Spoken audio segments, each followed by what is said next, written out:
اللہ تعالیٰ نے قرآن مجید فرقان حمید کی سورۃ التوبہ کی آیت نمبر 65 میں، آیت نمبر 66 میں اور آیت نمبر 74 میں تکفیر کا معیار بیان فرمایا کہ کن وجوہات کی بنا پر کسی کی تکفیر ہو سکتی ہے، کوئی مسلم جو ہے وہ کافر ہو سکتا ہے۔ آیت نمبر 65 اور 66 میں ارشادی باری تعالیٰ ہے، اعوذ باللہ من الشیطان الرجیم، بسم اللہ الرحمن الرحیم، وَلَئِن سَأَلْتَهُمْ لَيَقُولُنَّ إِنَّمَا كُنَّا نَخُوضُ وَنَلْعَبُ قُلْ أَبِاللَّهِ وَآيَاتِهِ وَرَسُولِهِ كُنْتُمْ تَسْتَهْزِئُونَ لَا تَعْتَذِرُوا قَدْ كَفَرْتُمْ بَعْدَ إِيمَانِكُمْ۔ فرمایا وَلَئِن سَأَلْتَهُمْ، اور اگر آپ ان سے سوال کریں، لَيَقُولُنَّ، یقیناً یہ کہیں گے، إِنَّمَا كُنَّا نَخُوضُ وَنَلْعَبُ، ہم تو مذاق کر رہے تھے، کھیل رہے تھے۔ قل، اے پیارے حبیب صلی اللہ علیہ وسلم ان سے فرما دیجئے، اب اللہ و آیاتہ و رسولہ کنتم تستہزئون، کیا اللہ کی اللہ کے ساتھ، اس کی آیات کے ساتھ اور اس کے رسول کے ساتھ مذاق کرتے ہو؟ لا تعتذروا قد کفرتم بعد ایمانکم، بہانے مت بناؤ، تم اپنے ایمان کے بعد کافر ہو چکے ہو۔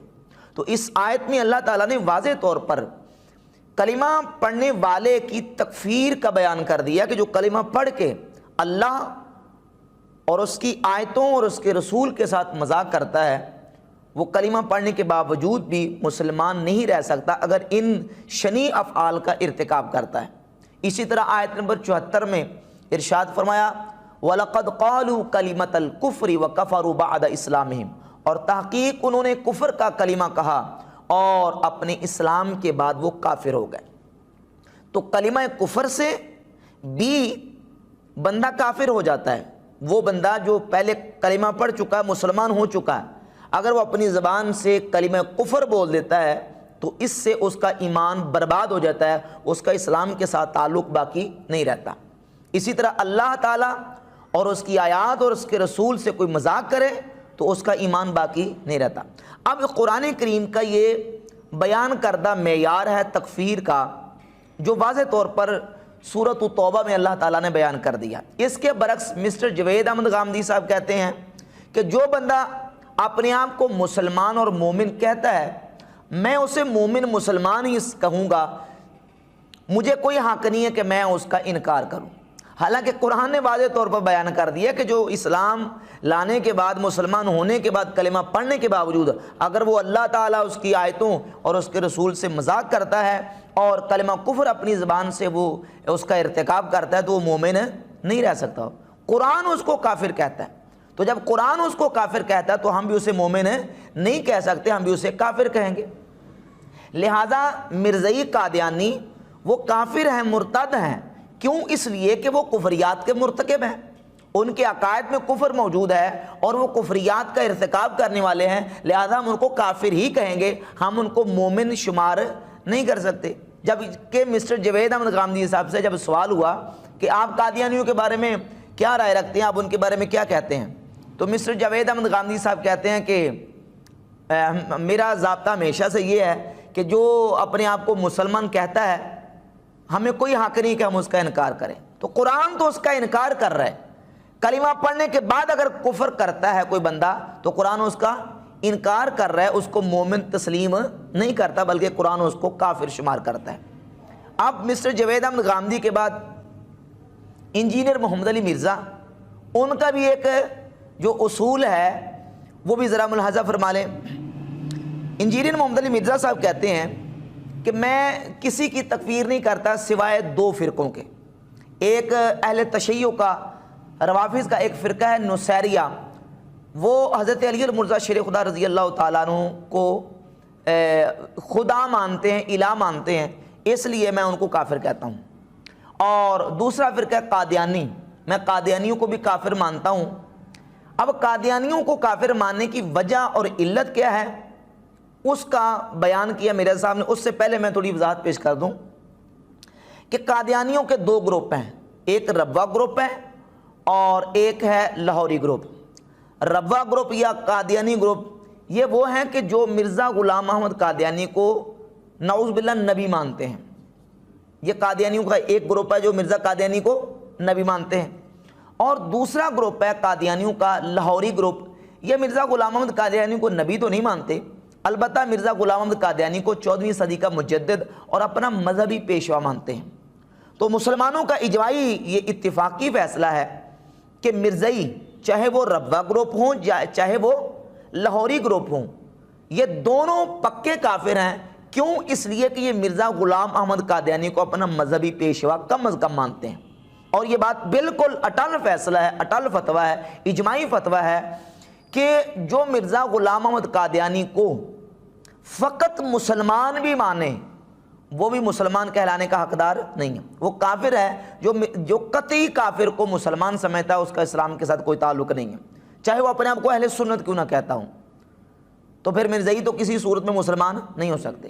اب مرزائیوں کے کافر ہونے کی وجہ یہ ہے کہ مرزائی قادیانی یا مرزا غلام احمد قادیانی کو کیا مانتے ہیں؟ یا نبی مانتے ہیں یا کم از کم اپنا مذہبی پیشوا مانتے ہیں، اس لیے وہ کافر ہے۔ لیکن مرزا انجینئر محمد علی صاحب کہتے ہیں کہ میں مرزائیوں کو کافر اس لیے کہتا ہوں کہ یہ مجھے کافر کہتے ہیں، ان کے مربی ان کے علماء ان سے لکھوا کے لیں، مرزائی قادیانی اپنے مربیوں علماء سے، کہ میں مرزا غلام احمد قادیانی کو نبی نہ مان کر مسلمان ہوں۔ اگر میں مرزا غلام احمد قادیانی کو نبی نہ مان کر مسلم ہوں تو اگر وہ مجھے مسلم مان لیتے ہیں تو میں بھی ان کو کافر کہنا چھوڑ دوں گا۔ یہ انہوں نے ایک عجیب منطق چلاتے ہوئے ایک اصول تکفیر بیان کیا ہے کہ جناب میں ان کو کافر اس لیے سمجھتا ہوں کہ وہ مجھے کافر سمجھتے ہیں۔ تو اس پر میں کچھ چند چیزیں پیش کروں گا کہ پہلی بات تو یہ ہے کہ مرزا صاحب کا اپنا بھی یہ اصول جو ہے یہ دوگلا پالیسی کا شکار ہے۔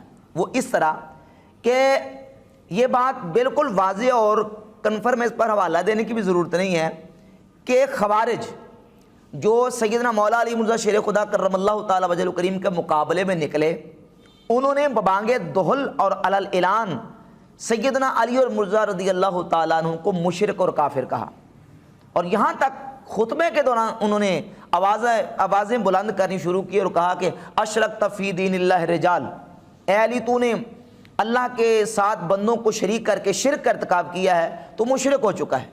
ان الحکم الا للہ، اللہ کے علاوہ کسی کا حکم نہیں ہے۔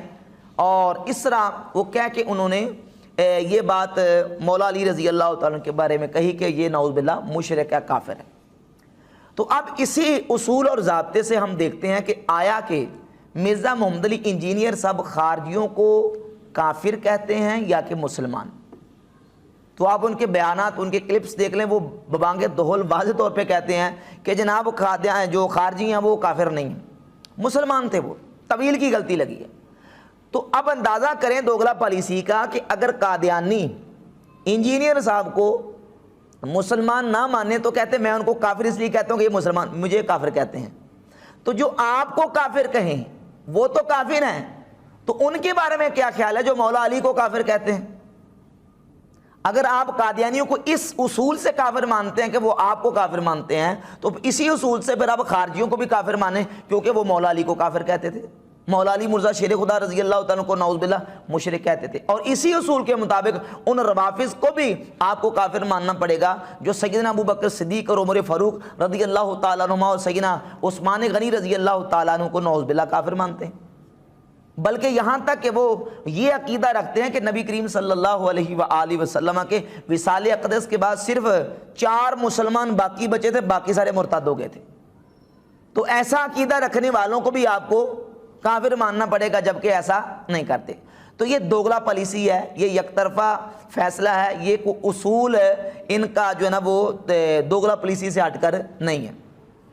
اور پھر اگلی بات میں یہ کروں گا کہ یہ کہتے ہیں کہ قادیانیوں کو میں کافر اس لیے کہتا ہوں کہ قادیانی مجھے کافر مانتے ہیں، وہ مجھے کافر نہ کہیں تو میں ان کو کافر نہیں کہوں گا۔ حالانکہ لاہوری گروپ والے جو ہیں وہ کسی بھی کلمہ پڑھنے والے کو کافر نہیں کہتے۔ اب میں اس کا حوالہ ایک پیش کر دیتا ہوں، یہ ان کا 15 روزہ رسالہ نکلتا پیغام صلح۔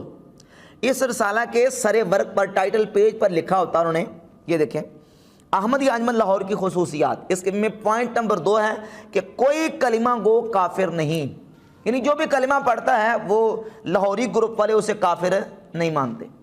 تو اب مرزا صاحب کے ڈیمانڈ اور مطالبے کے مطابق ہم نے یہ بات واضح کر دی کہ لاہوری گروپ مرزا صاحب کو بلکہ کسی کلمہ پڑھنے والے کو بھی کافر نہیں مانتا. تو ان کے اصول کے مطابق پھر یہ کیا بن گئے؟ مسلمان پکے. اور یہی جوید احمد غامدی صاحب کا نظریہ وہ ان کو کافر تسلیم نہیں کرتے. اور یہی ڈگڈگی اور یہی راگ جو ہے وہ مرزا انجینئر صاحب بھی الاپ رہے ہیں اور کہتے ہیں کہ میں ان کو کافر نہیں مانوں گا جب وہ مجھے مسلمان مان لیں گے. وہ تو آپ کو مسلمان مان گئے, وہ تو لکھتے ہیں اپنے 15 روزہ پیغام صلح میں. تو اس کے مطابق پھر آپ کو جو نا وہ واضح طور پر کہنا چاہیے کہ میں ان کو مسلمان مانتا ہوں, میں ان کو کافر نہیں مانتا. اور پھر یہ کہتے ہیں لوگوں کے سامنے تو بڑا یہ اظہار کرتے ہیں کہ میں کسی کی تکفیر نہیں کرتا. حالانکہ آپ ان کے بیانات سن لیں. انجینئر محمد علی مرزا نے کئی بیانات میں اپنے واضح طور پر کہا کہ یہ دیکھیں جی بریلوی جو نا وہ گستاخ رسول ہیں, دیوبندیوں کے بارے میں کہا یہ گستاخ رسول ہیں, اور کئی مقامات پہ کہا دیکھیں یہ اللہ کے رسول صلی اللہ علیہ وسلم کی یہ واضح گستاخی ہے, صریح توہین ہے. اور پھر یہ بھی اپنے کلپس میں کہہ چکے ہیں کہ کسی کو گستاخ رسول کہنا یہ اس کو کافر کہنا ہے. تو اپنے ہی بیان کے مطابق مرزا صاحب جو ہیں وہ دیوبندیوں کو اور بریلویوں کو بھی کافر مانتے ہیں, مسلمان نہیں مانتے. یہی وجہ ہے کہ جب بھی اہل سنت کے اکابر علماء کا نام آتا ہے, ابن تیمیہ کا نام آئے تو امام ابن تیمیہ رحمہ اللہ, تھوڑا سا اختلاف بھی کر دیں گے لیکن ساتھ یہ بھی کہہ دیں گے امام ابن تیمیہ رحمہ اللہ, امام ابن قیم رحمہ اللہ. لیکن جب اعلیٰ حضرت امام اہل سنت امام احمد رضا بریلوی رحمۃ اللہ کا نام آتا ہے تو احمد رضا بریلوی صاحب کہتے ہیں, رحمۃ اللہ کا لفظ نہیں بولیں گے. کیوں؟ اس لیے کہ مسلمان نہیں سمجھتے. تو یہ ان کے جو نا وہ دوغلا پالیسی کے اپنے من گڑت اصول ہیں جن پر وہ خود بھی قائم نہیں رہ پاتے.